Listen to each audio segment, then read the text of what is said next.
Hey, I'm Angie, math teacher turned math coach, and I wanted to talk.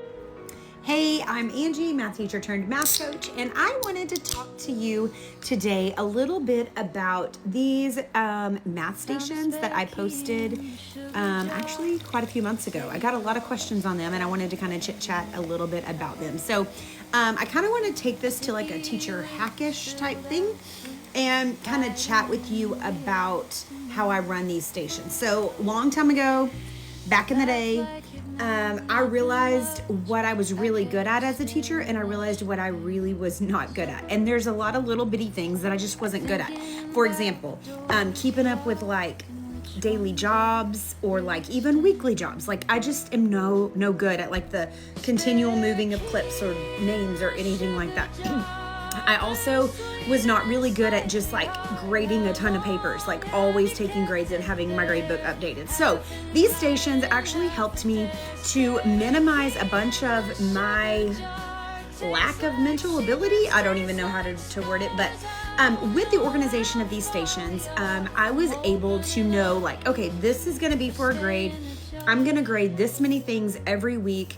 And then it just gave me like a rhythm to the rhyme. So what I'm going to tell you is this. At Meet the Teacher, the M for math, this is something that I didn't ever really take for a grade. A lot of times, maybe this was something that we did together as a group.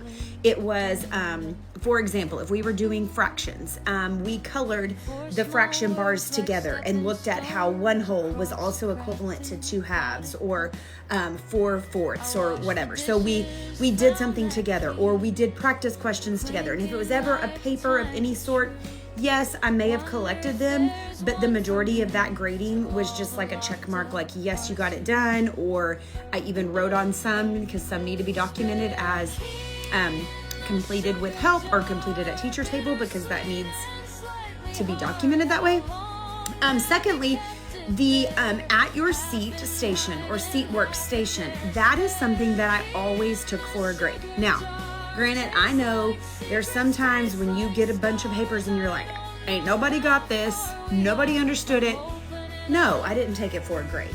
You revamp that and you figure something else out. But the majority of the time, that at your seat station is something that they already know how to do. It's really my assessment of what I've previously taught. So it's not like a brand new standard. It's not something that they shouldn't understand. It is definitely something that I previously, as I was planning, put in that station so that I could take a grade for it. At Game Station, I didn't take grades on those, okay? That was just really practice for them. That was really good repetition for them. Sometimes it was task cards. Sometimes it was something really crafty. This is a great opportunity for you to find things that you can hang up. If you have, if your district requires that you have a show wall of like your students' work, put it in Game Station, make it crafty. So they're practicing the standard, but also creating something. And so you're going to really appeal to some of your students who are extremely crafty. So I'm thinking of one thing in particular. When we did fractions, like there was like this, they had to color all of these food pieces and cut them into fractional parts. There was one thing when we did arrays where they had to draw a skyscraper building and draw an array of windows in their skyscraper. And that was really crafty and really cute and went in the hallway. It was adorable. So there's lots of different things that you can put there that you can take and put in the hallway. So then always on that Friday after I had taught all week long, that's when I kind of did my own little assessment. And problem solving is something that I did from day one to end of year. And so every Friday my students took a problem solving quiz. And so that is definitely something that I put in the grade book as well. So there were daily works. There were 2 every single week from seat work that went into the grade book. There was a problem solving quiz that went into the grade book.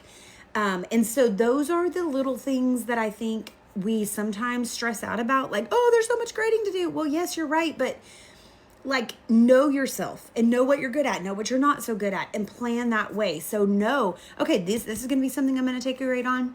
This is something I'm not going to take a grade on. So anyways, there's some information. Take it if you want it. Peace out, Bean Sprout.